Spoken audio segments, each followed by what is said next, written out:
Sometimes when you're driving down the road all by yourself, you begin to hear a voice that tells you need to look around, pay attention. Maybe something isn't quite right. That voice is me. It's the voice of Gord.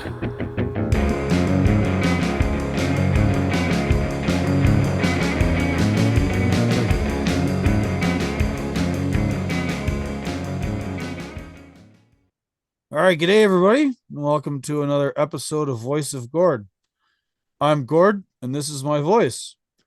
The other voice you're about to hear is one some of you may have heard and are well acquainted with, because he is also the host of a podcast, a book reviewer, an ideologue, an intellectual, a really wonderful guy, gentleman farmer, and someone who's supported my work for a long time now, and I think you guys should hear about Mr. Charles Haywood of the Worthy House. Welcome to Voice of Gord, Charles. I am extremely pleased to be here, even more pleased than on an average podcast. I'm not quite sure what side of the average sign I'm on, but I'll take it. You're on the way above average. Thank you, Charles. Flattery will get you everywhere. Right. So, Charles, I discovered your podcast a couple of years ago when I was still hauling propane and driving around, keeping everybody warm in the winter. And I was looking for, I had basically typed into the search bar, I think it was just something about driving. I think I was just like, is there anybody talking about anything I'm doing? And for whatever reason, the algorithm spit out to me your review of Matthew B. Crawford's Why We Drive, and I listened to it immediately and subscribed to your podcast immediately, bought Crawford's book immediately, read it immediately, and in the ensuing years, Crawford has become a subscriber to my Substack, which is amazing. And he has been a guest on my podcast, and now here you are, the man who made it happen, and I'm very happy to bring you to my my audience. Well, I was really excited actually to listen last week to your own podcast with Matthew B. Crawford, because I am a huge fan of all of Crawford's work. I mean, that work in particular, I think resonates with you, but every one of his books is outstanding. I don't know if he didn't mention anything on your podcast. I hope he's working on some new material. He does articles and so on, and they're always very good. And he has his own Substack now, but it's Arcadelia, I guess it is. But I hope he writes some books. Yeah, no, I'm glad you found my my reviews, or my, as I like to say, my book reviews, which are really just my own thoughts masquerading as book reviews. Yes, which is what makes them so good. And I discuss things with Matthew, and I want you to tell my audience what it is you derive from these book reviews and how you use them as a vehicle for your own ideas. And then tell us what you like about Crawford. That's not why I like him. Obviously, I'm a big fan because of his engagement with material reality and the deeper meaning of work. But you like him for various other reasons. So please take us on your journey as a book reviewer and then to Crawford. Sure. So once upon a time, I've always read a fair amount of books, but I have a crap memory. My dad was a professor of Russian history at Purdue, and he had an outstanding memory. He's dead, but he had an outstanding memory. In fact, his memory was so good that his trouble was kind of prioritizing stuff in his head. Like, he knew I had all this stuff in his head, so it was difficult for him to organize it and write it all down to write books and articles and so on. And my mother actually helped him a bunch with that. But I've always had the opposite problem, which is that I have a crap memory. I have a pretty good memory for like Us Weekly, movie stars, things like that. But that's so unlike you. That seems so debased. Well, it is debased now, but 10 years ago, Us Weekly wasn't nearly as debased as it is now. Now it's just, it's just unreadable. I mean, it's just all this, various forms of perverts congratulating. Like actual stars. I mean, the day of the movie star is over and all that, and the day of the good movie is over too. But that's a different topic. My memory is for trivia is good, but my memory for dense things is bad. So I'd read these books, and then a week later, I'd be like, yeah, I don't know, I can't remember what I wrote. So I started writing book reviews on Amazon and Goodreads and so on, just to fix. So I'd go through the book and think about it, and it fixed that in my memory. And so these were pretty popular on Amazon and Goodreads. So eventually I got deplatformed from Amazon for being too awesome.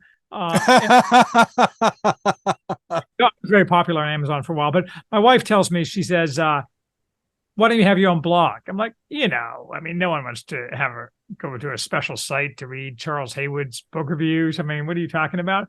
But she prevailed upon me. And as usual, she was, when we disagree, we harmonized our thought on it, which in this case led to me starting my website, The Worthy House. Yes. On that note about your wife and her encouraging you, you recently published a podcast on marriage. Yes. And you had your wife read her contributions live on your podcast with her beautiful Australian accent. Yes. And I was struck by just, how you can like pick up on the vibe from someone just from their voice, just from their approach, just from like the way their cadence and how they speak.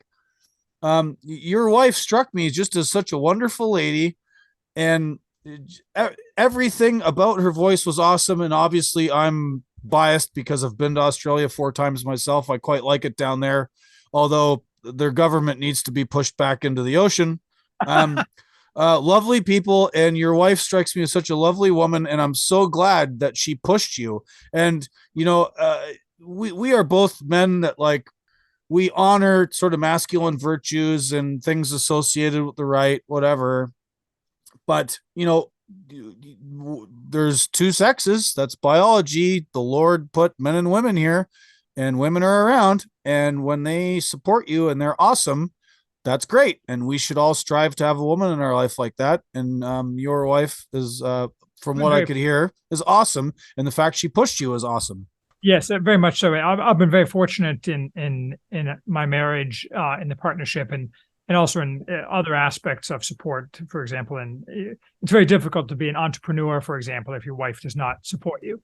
And I know lots of people, and I was an entrepreneur, though I'm sold that business, but I know a lot of people who might make good entrepreneurs, but their wives say, well, that's kind of downgrade. I want you to keep being a lawyer. I want you to keep being an accountant, or some kind of thing that, like, her friends know what a lawyer or an accountant does. Like some guy who runs his own business, like, what is that? Is he just like, it's like being a consultant? Is it code for being unemployed?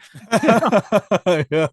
Anyway, so I started writing on the site and got some traction. It was quite good. And then a couple of years later, I started doing podcasts, which are, for the most part, are almost exclusively just written audio versions of my writings, just with me reading them, though that one with my wife was the exception because she wrote part of the piece and then, as you say, narrated her piece. And I also have original pieces, which aren't book reviews, but to the point, these are originated as a way for me to fix things in my memory.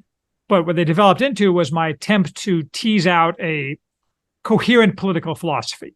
So rather, the books became, I still review a lot of random books, but I strive not to repeat myself. So every review, my thoughts on it are meant to fit into the greater puzzle of my own political philosophy to a greater or lesser degree. Some books, they're kind of a bit lighter fluff for some reason, but generally speaking, they fit into the overall puzzle. And I also have write what I call original pieces. I mean, all the pieces are original, but meaning not tied to a book. They're not book reviews. And it's like the marriage piece wasn't a book review at all. It was just a piece about marriage. Usually those are actually the most popular. The book reviews, I think some percentage of people will look at a book and say, well, I just have no interest in that book, so I'm not going to listen to this or read this. But it was, so over time, it's developed into a very successful kind of, I don't know how you measure success because I don't monetize it, but a lot of people seem interested in the various things that I have to say. As far as Matthew B. Crawford goes, the first book I read of his and reviewed was Shop Class as Soulcraft, which of course was his first book, and I don't know if it's his most famous one. 2009 and a New York Times bestseller. And not to besmirch you, Charles, with the company that you unfortunately kept, but very big with NPR nerds. Yes, and he mentioned that on your podcast. Like the New York Times used to quote him more, and Now he's but out. He doesn't get called anymore. when I of course like the the tacit knowledge. The Since my entire political philosophy, which I call foundationalism, is based around reality. Matthew B. Crawford is the prophet of reality. That is, his focus is on what can be known by working with your hands, and what does that teach you about truth and reality. That thread runs through his books. And Yes. the Soulcraft, it ran through it, but I could tell in my review, and I think I did my review of that before I read any of his other books, before he even came out with any of his other books. It was a very early review. It was obvious in particular that he was focused on men. That is, he made no attempt to pretend that the usual pieties, like women are just as interested in these kind of things, this working with your hands, this tactile kind of approach. It was very obvious that he was speaking to men. He knew he was speaking to men, but he also knew that he wasn't allowed to say explicitly that he was speaking to men. So that intrigued me as well, that I thought he speaks to women in a sense as well, and he has interesting pieces. I can't remember if it's in Why We Drive or, he approaches that in Why We Drive insofar as, like, I think he attempts to broach that question. And, he gives examples of going to like a dirt bike rally in Virginia, and there's all these female dirt bikers. And then he goes to a soapbox derby in Portland, Oregon, and everyone's dressed up in weird furry costumes. And there's lots of like sort of harridans in the crowd. So, he touches on these things. Point about the women dirt bikers is that they're not pretend men. No. Right. And so, whereas the norm is to expect that women and men are interchangeable. And while there may be women, and there frequently are women, who are interested in it to a greater or lesser degree in pursuits that are traditionally, for good reasons, attractive to men, they're not just duplicate men. They bring their own approach to it. Right. I see that in the trucking business. There's a small minority of women truckers around. Sure. And you try not to treat them with like kid gloves or talk to them differently or whatever. I had this young lady on my podcast. Her name's Laura. G'day, Laura. I'm sure she's going to listen to this.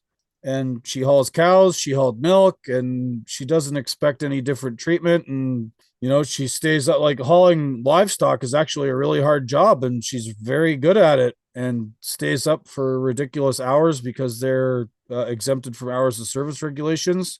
And, she's this very petite woman. I met her in real life here a little while ago. She's only about 5'4" and 90 pounds soaking wet.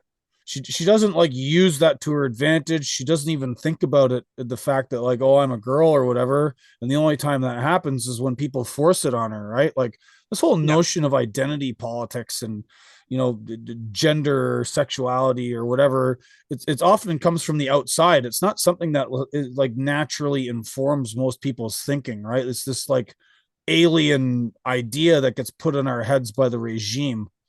Yes, absolutely. And you see that in every area of life.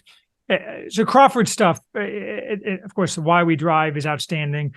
Some of the same themes, some other themes. And then I think it's The World Beyond Your Head, where he again, he talks about some of the central themes, but the books are very different. He talks there a lot about consumerism and autonomy, and how excessive focus on autonomy is bad because it divorces you from reality, as well as some other reasons. All these books are outstanding. So I probably have 500 or so book reviews on the site. There's a lot. No one reads them all. Not even my wife reads them all. I mean, who has the time? I mean, it's prodigious output, sir. I take my hat off to you. I wish I had that time, but like, kudos to you for sharing your thoughts. I mean, that's a lot of work. Like, I write occasionally on my Substack. I mostly do podcasts, but even like a podcast, like if I interview someone for an hour and a half, there's the editing, there's the research, there's the uploading everything, getting photos. Like, there's a lot of work that goes into this. And I could only imagine how many thousands or tens of thousands of hours you've put into the Worthy House.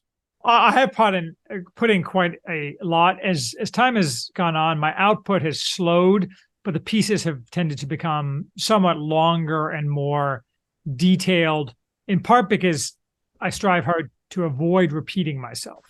And so it means sometimes I read a book and then I'm like, well, I can't say anything. I have nothing new to say here. So I don't end up reviewing it. So that slows down the output. But I also read and write extremely fast, so that helps as well. Well, it helps to be quick. You just mentioned something previously, the regime and the gender stuff. We live in this sort of weird climate where a lot of these ideas are kind of alien and they're imposed on us. And you're a big proponent, I shouldn't say a proponent, but you're a critic of the left from the point of view that like the left's main project is emancipation from unchosen bonds, right? Yes. And Right. an unchosen bond is how you are born. You're born Right. a man or you're born a woman, and they try to muddy the waters on this, right? I've kind of struggled with this a little bit, not about gender, but like the unchosen bond thing, right? Because like there's always the outlier cases where like sometimes your family's a bunch of crackheads, or the country you're born in is a shit show and they don't have pre-enlightenment based values or whatever, and there's not much you can do about it except to try and escape it. And not to say that like relieves these guys of any responsibility for what they've unleashed on society, but I want you to expand on the sort of unchosen bonds thing and the sort of tension, because there's a lot of people kind of on the right, the dissident right, the people sort of on the spectrum towards libertarians, especially, where that whole unchosen bond thing starts to be like a serious matter where they would fight you, right? Like, can you expand on that? Absolutely. So many years ago, I used to be a lawyer, not the billboard type lawyer, a mergers and acquisitions lawyer. But I went to law school. Don't hold it against me. I also at one point, A bunch of my family are lawyers. It's all good. I also doubling my sin. At one point, I greatly admired George W. Bush. So you can end the podcast now if you're so inclined. But as they used to teach in law school, I'm sure they don't teach this anymore because feminine emotivism has taken over and many other vices have taken over law schools. But they used to say hard cases make bad law. So the edge cases are not good reasons to allow people to have unlimited emancipation because hard cases make bad law. But more philosophically, it's somewhat of a difficult project because it used to be understood from the time of the ancient Greeks on that liberty meant ordered liberty, not the liberty to do whatever you wanted. But the American project, in its verbiage from very early on, focused on individual choice, for lack of a better term. You can even argue emancipation. Obviously, the founding fathers lived as if they were restrained because that was the nature of their society, and you didn't have the problems that you have now. And obviously, emancipation resonates through the American experiment or whatever we want to call it because of slavery. You say emancipation, you think of slavery, and obviously no one's for slavery, or there's very few people are for slavery. So emancipation, the Emancipation Proclamation, when you say too much emancipation is bad, then people are like, what are you talking about? But nonetheless, too much emancipation, too much release of people from bonds not continuously chosen is obviously dreadful for everybody involved, because you just look around America today and it's dreadful for everybody involved. There's other elements of the left project, the main other one being forced egalitarianism, which exacerbate this even further. Nonetheless, I think one of the big problems for the American right is that this idea that, you must be un-American because you don't want more liberty for people to do whatever they want. At the extreme, that becomes libertarianism. I don't have any use at all for that political philosophy because not only has it been proven to ruin the country, people 2,500 years ago knew it would ruin the country. This isn't news. No, I mean, this should have been obvious to everybody that too much disordered liberty ruins a society. Other things, right. And I want to speak to that with a couple of my own observations. I've been on my own philosophical political journey, such as it is for a man of my station and very limited education. However, on the point about the founders, I was a fan for a little while of this guy named Thaddeus Russell. Interesting dude, wrote a couple books, one of which was called A Renegade History of the United States of America. And in it, he was talking about the tension between what you called ordered liberty and the sort of libertarian or libertine aspects of America that Russell is a humongous fan and advocate for, like to this day, much to the consternation of his critics. And, in his book, he describes, how the founders were like stepping over, drunks in the street. And, there was more taverns per square mile in Philadelphia than anywhere in the world. And everyone was drunk. And, like there was a lot of sort of near do wells in the original colonies. And the founders wrote that, how are we supposed to reject King George? How are we supposed to found this new project when half the people here are drunks or lazy or useless or passed out in the street, right? Which, speaks to the limitations of libertarianism or sort of being a libertine, right? Like at some point somebody has to do the work. Yes. Right. And then this is slightly different but similar. In the last year or two, I've been writing a lot and doing my little podcast and appearing on other people's, in part because I've so vociferously defended the Freedom Convoy in Canada. And, there's court cases and stuff still subsequent to that are ongoing. But just an observation on how others reacted to what I was doing is that I had two primary camps of people who wanted to talk to me about what was going on and saw through the propaganda, but wanted to get to the reality of what was going on. One camp was people like yourself, and, not to say you're part of them, but a lot of other people that wanted to talk to me were American libertarians, people on the right, the dissident right. And then the other group of people that wanted to talk to me and were very comfortable with what I was saying and, found some agreement in it were like the real far left, like actual, like class centric Marxists, people who were committed to the sort of labor working class, such as it is.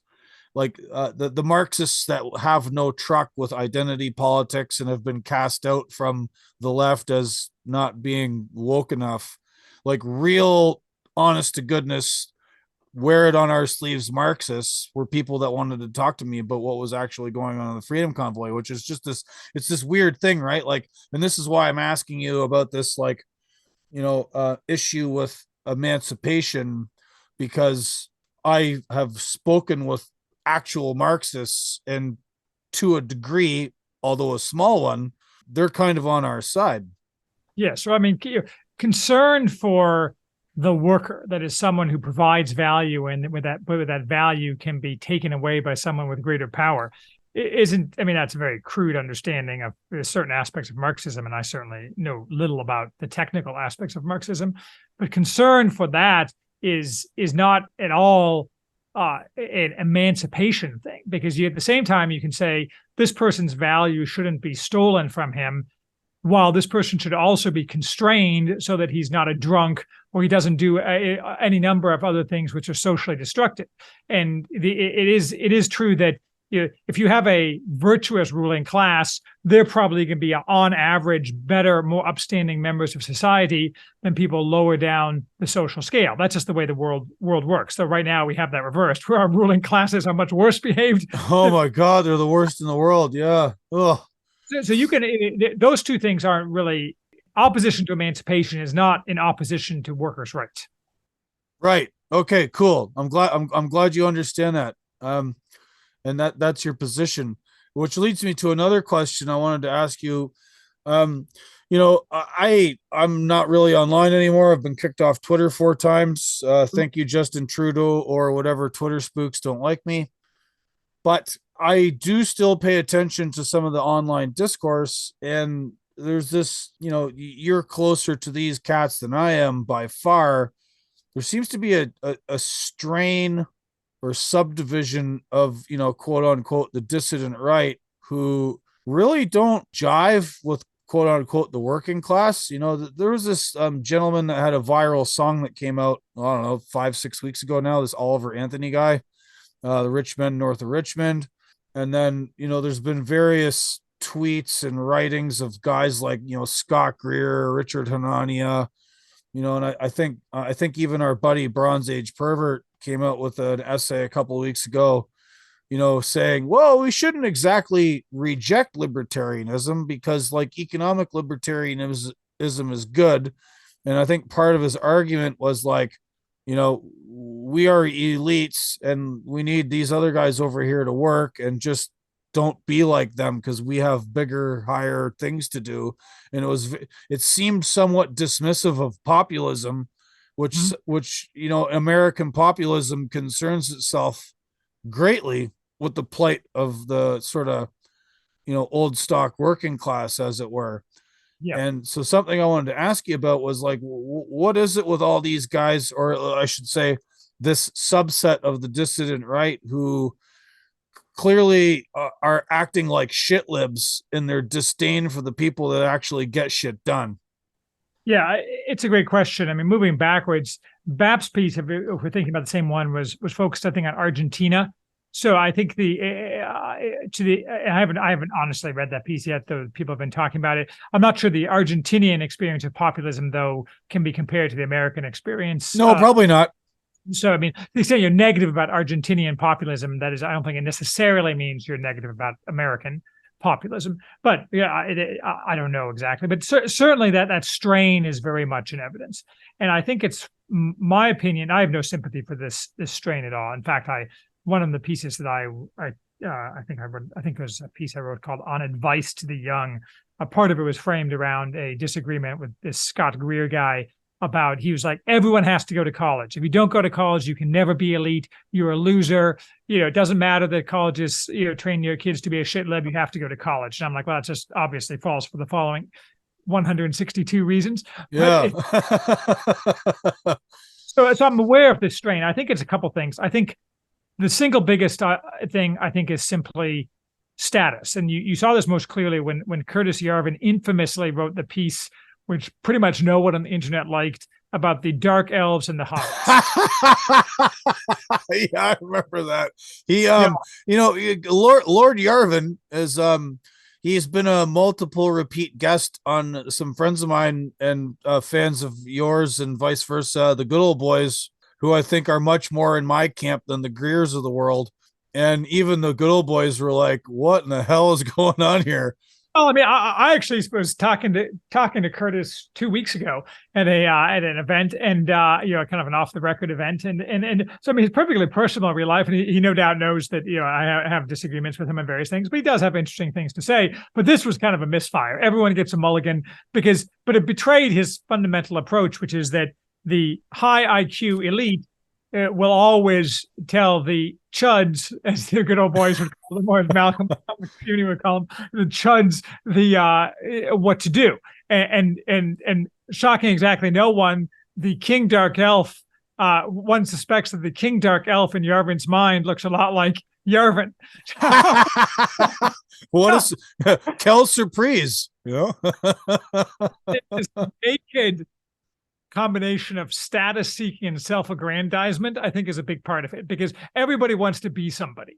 And I think when you're on the dissident right, you're a nobody, except within the dissident right. And in order to be, because the dissident right has no power. And so the kind of obviously you want to signal that you're not a low status person. The same right. thing, You have to flex on someone. Although, flexing on guys like the Good Old Boys is kind of hilarious because, they've been featured in Vanity Fair. They've had Michael Anton on. I think you've been a guest once. They've had Lord Yarvin on a bunch. Like, they're not nobodies. I mean, maybe they are in real life. I don't know. They're regular working class guys like me, but like they're curious, they're intellectual, they read lots. Why is it people like Greer and Hanania and all that have to shit on them? It makes no sense. Well, I think it makes perfect sense. I think that it's partially the status thing, and I think in different combinations and different people, there's a really heavy grift element. That is however you pronounce it, Hanania or Hanania. I really loathe that guy because I mean, and like Greer and those people, I think fine, but like I have like multiple word blocks on Twitter so that I never ever see the name Hania or anything. So, like huge controversies can rage about him on Twitter, and I'm completely and blissfully unaware because I don't give a shit about him. All right. Because I think for him and maybe for some of these other people, they're trying to make a living. And I don't know how they're making a living, but like another example of this is James Lindsay, who's kind of the intellectual dark web type, big fan of emancipation and basically a leftist. 1995, he attacks me occasionally because he's weak, but he fears my power, as Bap says. But he makes money off of this. He's friend, even though he's an atheist, he's in the friends with all these dubious evangelical types who, as far as I can tell, invite him and pay him to speak at their conferences. It's a big monetary circle jerk. So I think in order to keep that, you have to differentiate yourself to keep the money flowing. I'm special. I'm not part of the mass. There's a bunch of people out there, but I'm the one who's really offering you the hottest takes or something like that. I dislike this not just for those two reasons being stupid, but because my entire theory of the future, by which I mean the political future, is that a counter elite forms upon command and not out of some kind of elite in waiting, not upon command, but it forms as a result of circumstances, not out of some existing counter elite that's kind of in the shadows, the dark elves waiting to pop out and lead the chuds to victory, but rather from people who you don't notice now, who may be at any level of the society now, but are not purporting to be elites now, just waiting for the right circumstances. Napoleon is the classic example. Just some schmo who his abilities and personality and circumstance all came together to make him emperor of France. Right. I found the crown of France lying in the street, and I picked it up with my sword. America, as it is now in the 21st century, did not arise out of nothing. And one of the sort of foundational stories of America, and it's mostly true, is that because of the sort of freedoms offered of America and like the departure from the sort of regimented caste and monarchical systems in Europe, was you would have tinkerers and people who had like ways of doing business that weren't like based on what lord or what monarch you served, and you broke free of the sort of bureaucracies that serve those systems. And that's how you had all of these, and then that matched with the sort of industrial revolution and the frontier, and all of these things kind of mixed together to sort of make that kind of American experiment.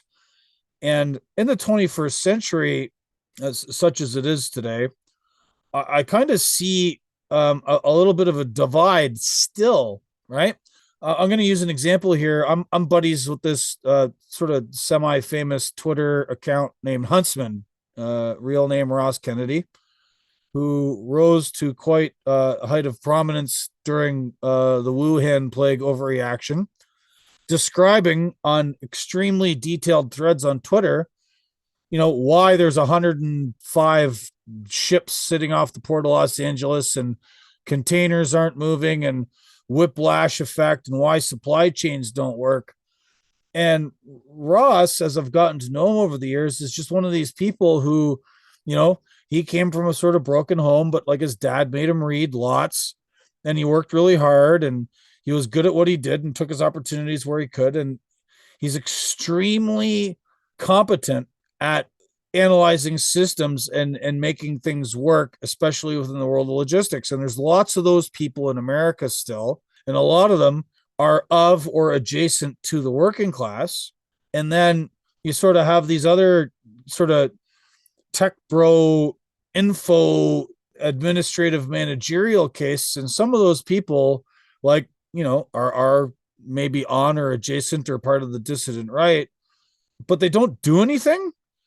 So you see this kind of replication of what built America happening again, with the sort of people trying to like keep it together, like Ross, who, very modestly has not taken any credit for keeping a Chinese company out of buying a food processing plant in North Dakota, and then also advised Ford on keeping the Chinese out of like their dirty dick beaters off of a battery plant in conjunction with Ford, and like fighting off the Chinese Communist Party. And like this is a guy who grew up and like his first job out of school was like figuring out how to load shipping containers, you know? Yeah, And good. he is of the group of people making things work.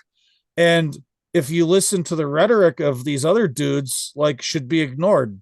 Yeah, I think it's a good analogy. I mean, it depends on what historical period you're looking at.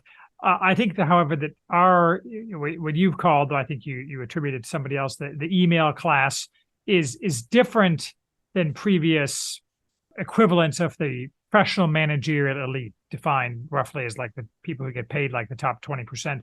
It's different because it's even more worthless than those former historical classes, who, whatever their vices may be, typically at least had to, for example, fight in wars, and frequently, though not always, felt some loyalty to the country and so on. I mean, our kind of, I hesitate to use the term, but elite class or ruling class is, completely parasitical and completely worthless.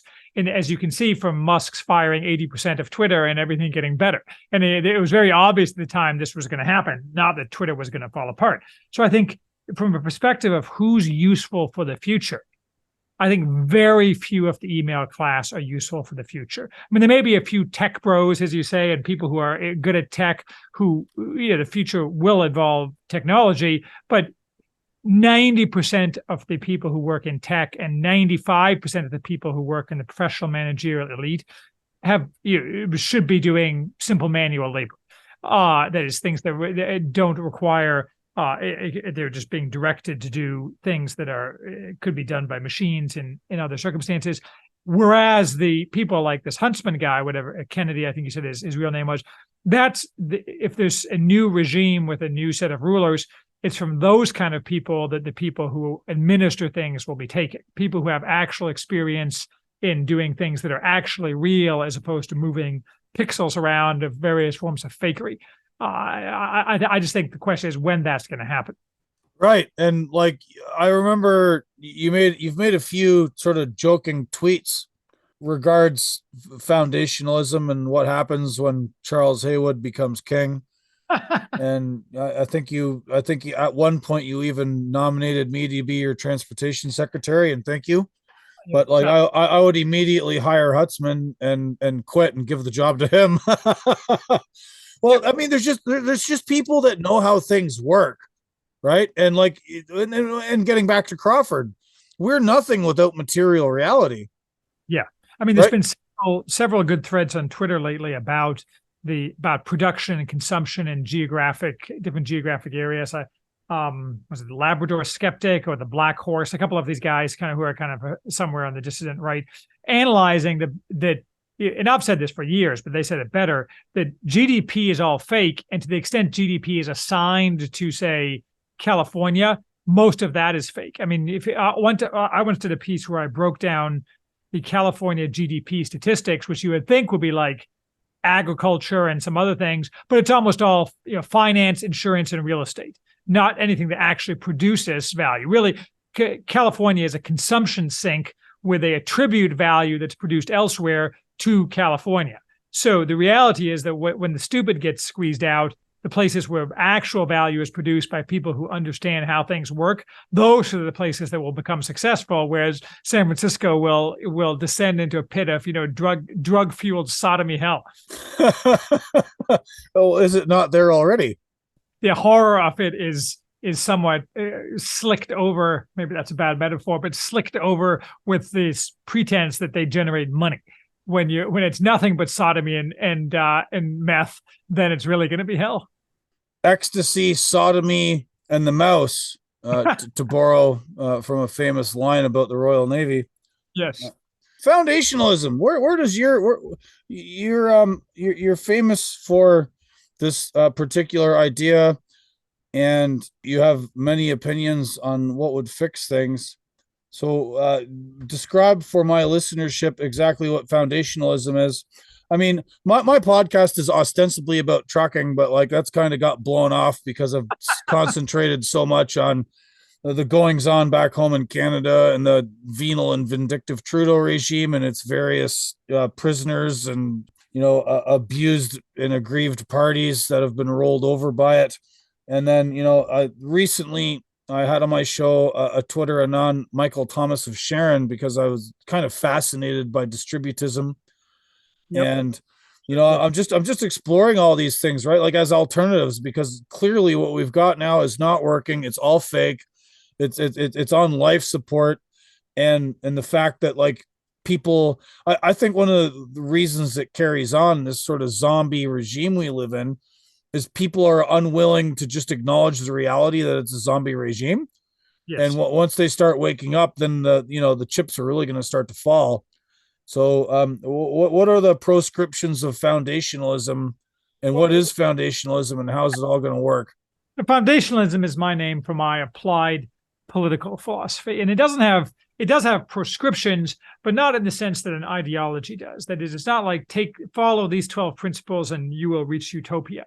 The point is, and this ties back to Matthew B. Crawford, that these are does revolve around 12 principles.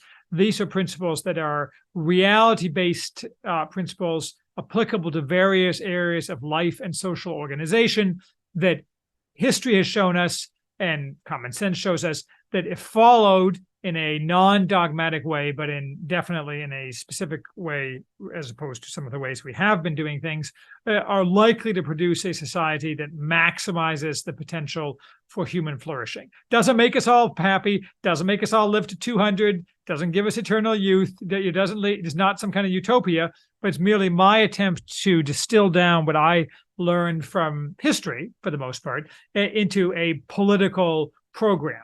Because it's not utopian and it doesn't promise everything to everybody, it's never going to be a real political program in the sense of a political platform, because political platforms, by definition, have to overpromise and underdeliver.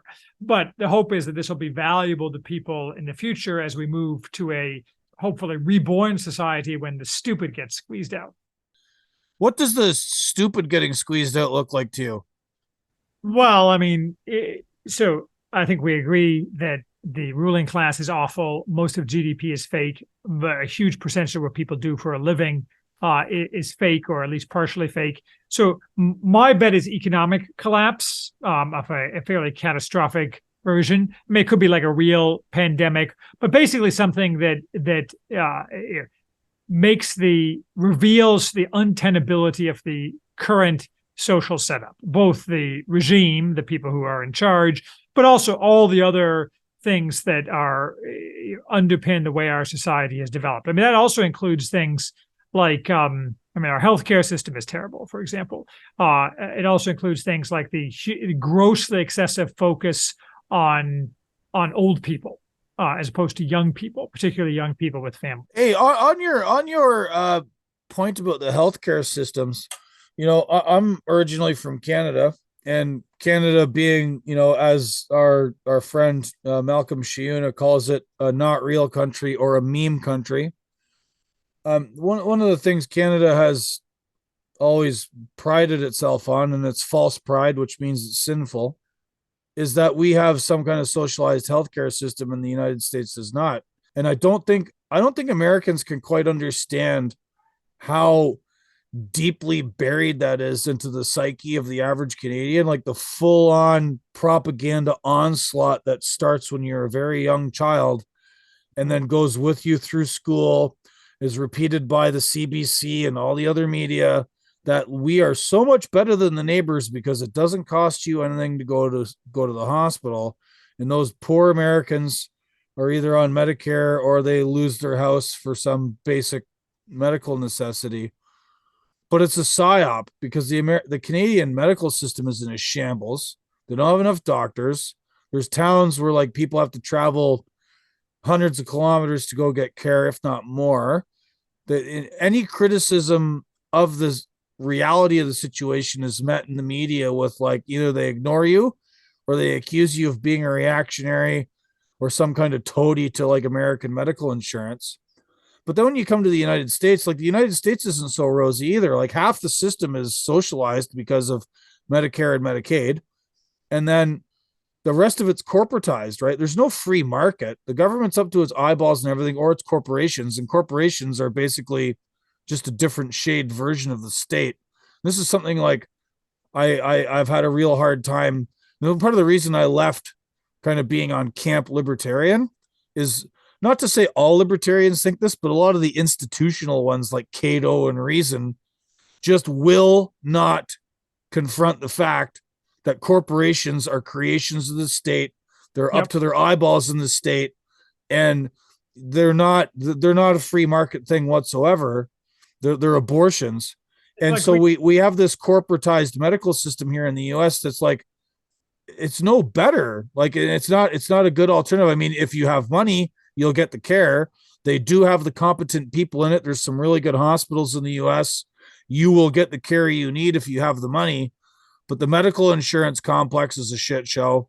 And then the government run stuff is a shit show. So like neither country has a functioning healthcare system like they believe they have. There's multiple axes. I mean, it's a huge problem. I mean, one of them is simply that Americans are unhealthy, right? The obesity and so on and so forth. So, you know, you need to like listen to raw egg nationalists and get your nutrition up and be healthy. That would solve part of the problem.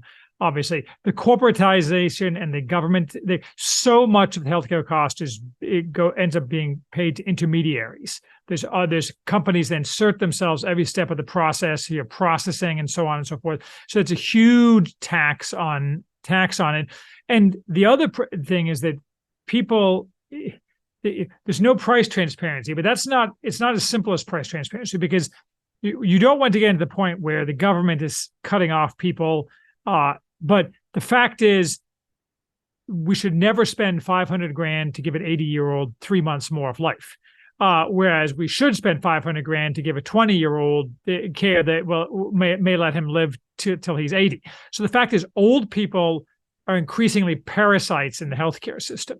And so what we functionally need to end up in, as harsh as it sounds, is a healthcare system where if you're rich and you're old, you can have all the care you want to be paid for out of pocket. But if you're like 80 and you get cancer, tough noogies, or some variation on that, whatever the cancer may be, you have to basically prioritize, because this has probably changed as a result of the huge spending over the past decade. But 10 years ago or so, last I checked, more than half of the entire federal budget was direct transfer payments to people 65 and over. And a huge part of that is Medicare. So without readjusting our priorities to focus on young people, then, and it's not just healthcare, there's many other areas, nothing is ever going to change. I mean, and you saw this in the Wuhan plague. Right. Right. No, I was about to make that point, Charles. All of the science, we have all these like science respecters and IFLS, I F and love science. And, and Crawford talks about this too, this like worship of scientism. Well, if you actually follow the science, especially with Wuhan plague, all of your comorbidities, or most of your comorbidities, are downstream of lifestyle choices, right? Diabetes, hypertension, obesity, and all of this stuff is like 100% preventable.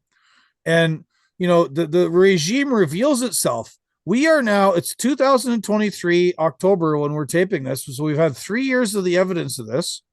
Do you recall seeing a public health emergency? Okay, everybody, stop eating the seed oils and the high fructose corn syrup, and we're going to remove all the subsidies for the production of these poisons.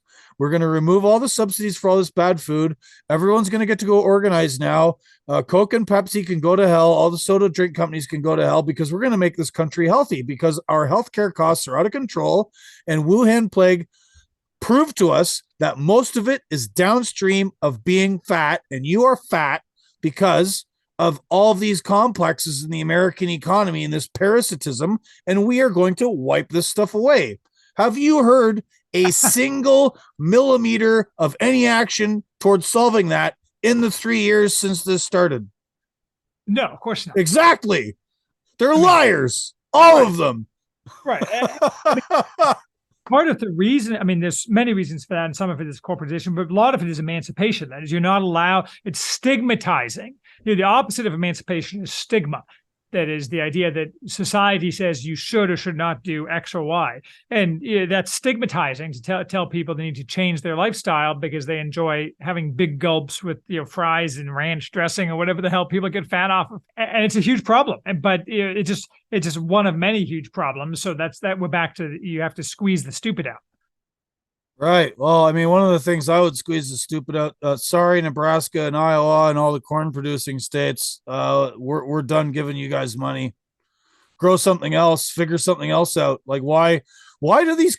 This is another thing. Like I'm curious about how does foundationalism deal with these complexes that are so ingrained into the heart of American politics that they're like almost intractable.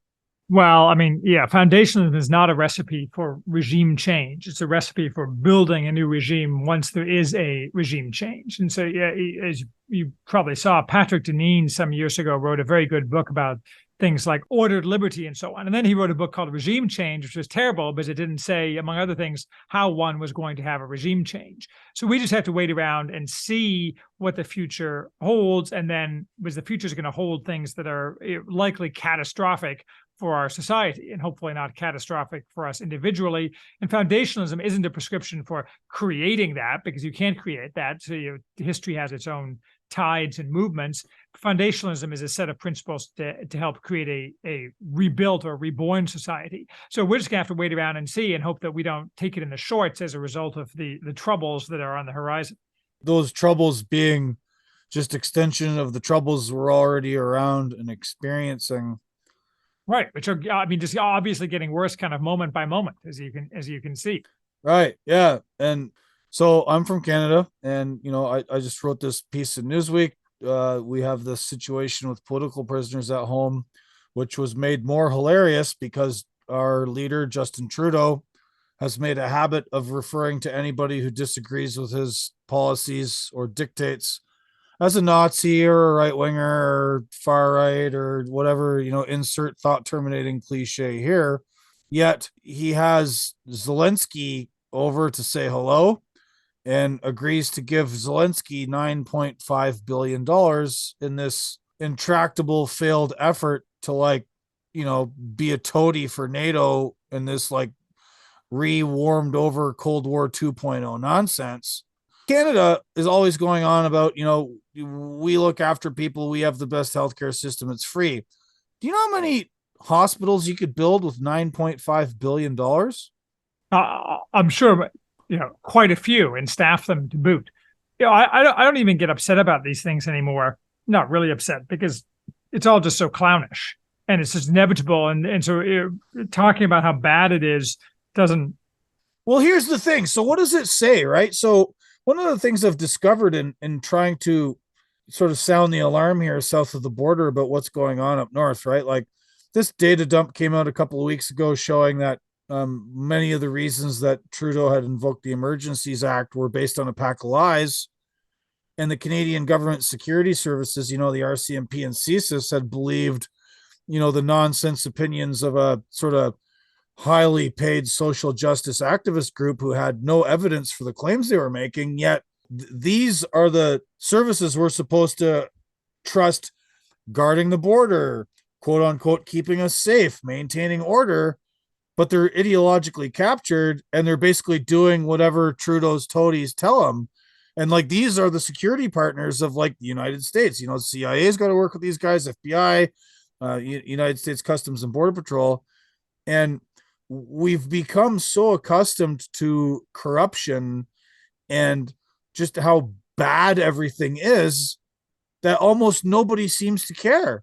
It's incredible. Yeah, I think there's a lot of people just not caring. I think that's for a variety of reasons.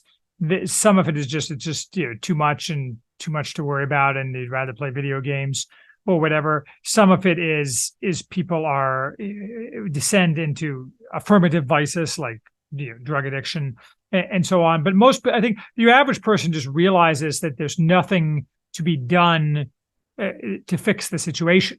And so they have to wait around for the situation to fix itself. Because everybody, you saw this, for example, in the recent brouhaha in the House of Representatives, where it's just evident to everybody that except for a handful of Republicans, the entire House of Representatives exists to commit crimes against the American people, both on the Republican and Democratic side. The first crime being giving all of our money to the useless war in Ukraine. Endless other crimes is all they want to commit. And they certainly have no interest in supporting the American people. And when you realize that both the Republicans and the Democrats are against you, then what is there to do except kind of sign out? And by the same token, you probably saw that statistic of Bloomberg that the S&P 500 companies, of the 300,000 jobs created since the Floyd riots, only 6% went to white people, and almost all those, I'm sure, were to women and homosexuals.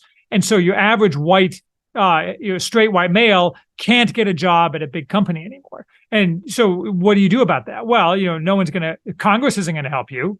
The administrative agencies, the EEOC or whatever, aren't going to help you. So you just try to figure out what you're going to do with your life until something changes for you. And it's a bad position to be in, but it is what it is. Right. There was an article I referenced a little while ago. There's this outfit called Palladium, which is a sort of futurism and governance magazine, according to their masthead. And somebody there had written this article about the competency crisis. And this plays right into it, where you're hiring people based on skin tone and who they prefer to sleep with rather than their competency. And what does that portend for our material reality? Yeah, it's a question nobody's allowed to ask anymore, because you immediately get cast into Hillary Clinton's basket of deplorables, and that's it for you.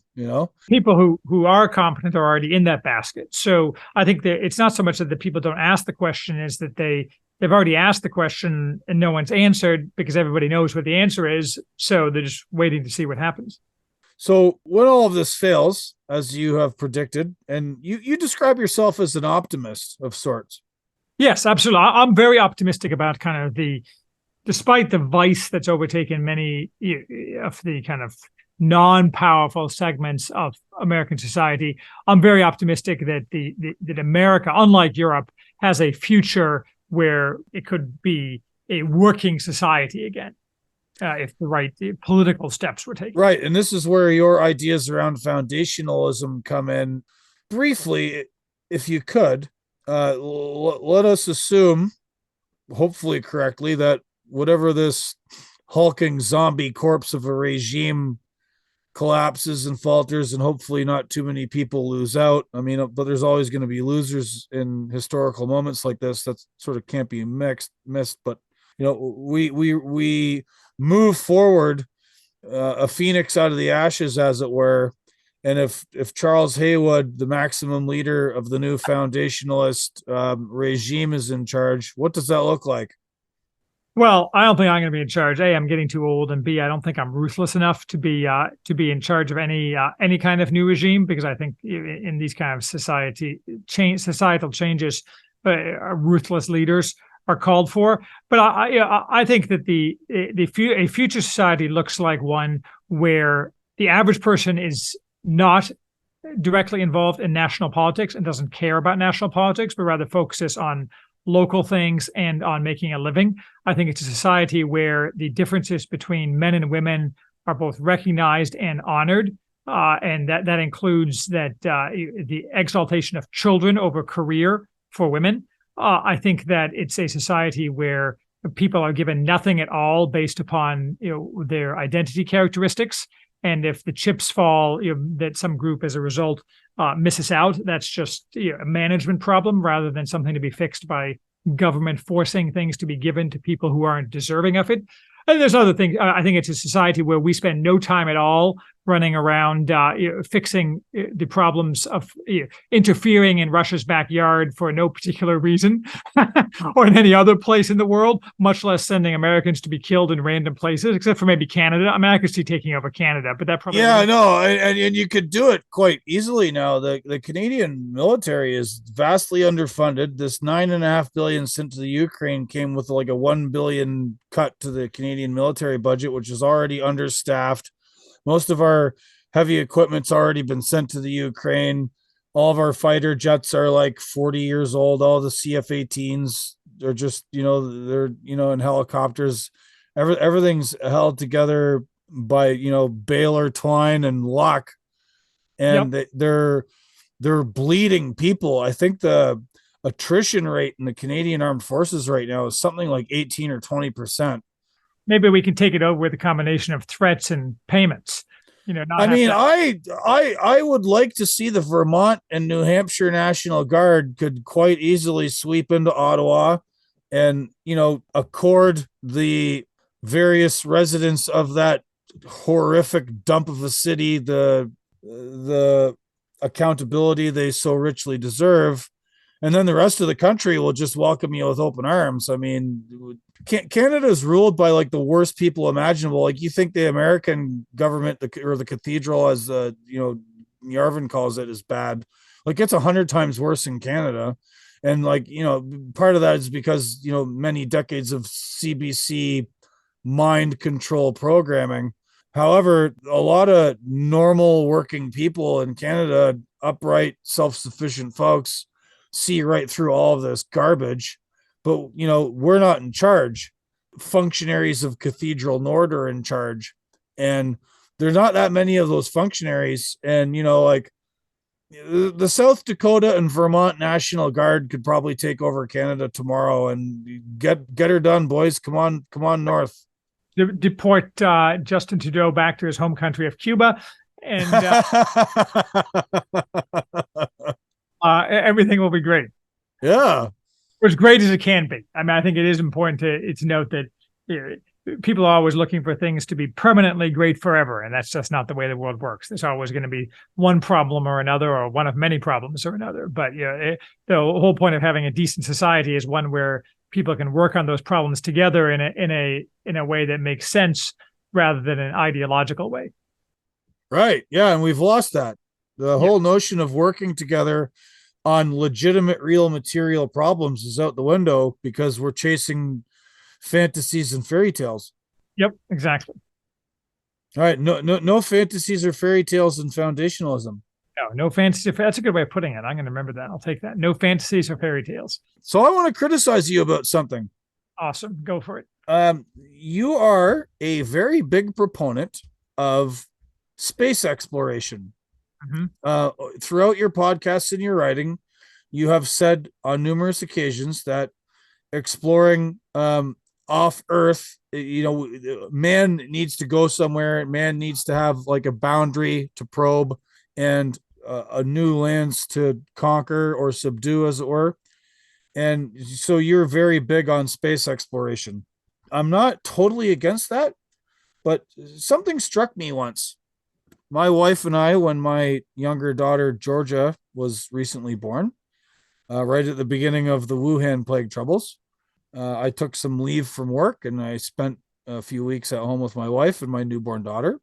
And while my newborn daughter was sleeping, we watched the entirety of The Expanse, which is this sort of sci-fi mini series, 6-7 series episodes. Anyway, something really struck me in watching that show, because I hadn't watched tons of sci-fi previous to that, or at least since I was a kid, just because I've been too busy traveling and working, and I'm not really big on TV or movies. And that was that you had these outer planet alliance guys and all these folks, mining rocks in the asteroid belt or on the moons of Jupiter and Saturn, or even if you lived on Mars or the moon, you're basically living in tin cans, like, pressurized, fake gravity, no sun, no forest, no rivers, no touching grass. And I just wonder about and this comes through in my readings of Crawford. There's just something about being human that I just don't know about, like hanging out in one of Musk's rocket ships going to Mars for months or years. Like, what do you think about the sort of psychological limitations to the material life afforded people exploring space? I am well, I'm interested in manned space exploration. I am not I am also interested in unmanned space exploration and exploitation. So it may or may not be the case. Like I'm not like Musk, where I think we must go to Mars in order for to be not have our eggs on planet Earth, right? Eggs in the basket of planet Earth. I actually think it's more of a psychological thing that mankind needs a binding common goal that people can reach for together. So I think that, as with all things foundationalism, the specifics have to be worked out. So, for example, none of this is possible unless we come up with some kind of new source of cheap energy, which is nowhere on the horizon. So there is a little bit of a kind of MacGuffin element here. Like we're gonna want, the South Park underwear gnomes. Like we're gonna do this, but where there's a step missing where we need this that we don't know how we're going to get it. But even small steps towards space exploration are extremely powerful for a society. And I think a reborn society organized along proper grounds would be able to accomplish things that seem impossible to us now. And with the right combination of circumstances, yeah, you might face the problem that do people really want to live in tin cans for all of their life? But that's a problem that if we face that problem, we'll have made so many advances along toward that there'll be different solutions to that problem, or at least potentially different solutions to that problem. So saying we shouldn't do it at all because future people 80 years from now may have trouble living in tin cans, well, it may be a problem. It's not a reason not to do things now that will at least make the possibility of people living in tin cans a possibility. Right. One more question related. General Patton, not killed in a car accident in Europe. General Patton given clearance to carry on past Berlin and take out the real enemies in Moscow. No more Cold War. How much further along are we to this foundationalism exploration of the solar system are we in 2023 with Stalin and leftism decidedly crushed in 1945? Leftism just was already taking over America. I mean, that's obvious in retrospect. So that counterfactual would not work because where we are now is merely the inevitable end of the entire project of the so-called Enlightenment. While the American project was an Enlightenment project and therefore was in a sense always doomed to end up in this emancipation, egalitarianism death spiral that was concealed, as it were, by the virtue of the founding fathers. So we would have ended up in the same place anyway, is the short answer, maybe faster. And certainly that's where we've ended up after the defeat of communism, Europe ending up, in essence, the communists won in the sense that the leftists won. So we would not have avoided where we are now, is my counterfactual claim. Oh man, that's a doomer take. I always sort of thought patent trutherism was, a good way to avoid a lot of that. You disagree? Okay. There is no avoidance of the poison of the Enlightenment, which has to be removed from the body politic of the West. Right. So it's pre-Patton. It's much deeper. I admire Patton and all, but one man can only do so much. All right, Charles Haywood, where can people find you on the internet, sir? My main site where I publish everything is theworthyhouse.com. Occasionally, I pop up off and on Twitter, but the Worthy House is where all the writings are, and if they're interested, that's the place to explore further. Right. What are the next book reviews you have in store for us? Give us a little teaser. That's a good question. So I have a book review I'm working on a history of the Anglo-Saxons in England, 400 AD to 1066. So we'll talk about the Anglo-Saxons. I read a book on Tucker Carlson, Chadwick Moore's book on Tucker Carlson. I'm not sure if I'm going to turn that into a review yet. I may do the Isaacson's Musk biography because that's getting Elon Musk biography because that's getting a lot of press. I have a couple other things which I'm not sure whether or not I'm going to review them. I also have another Carl Schmitt book coming out, but those take a long time because it's very dense material. So various stuff, very eclectic. Right. Well, I'm glad that you're on my side of the friend-enemy distinction, sir. And what a pleasure to speak with you. Finally, for my podcast, and thank you for all the support recently. And keep on keeping on, man. I really appreciate your writings and your very unique take on things. Awesome. I appreciate being here. Awesome. All right. Thanks, Charles. And way of the road.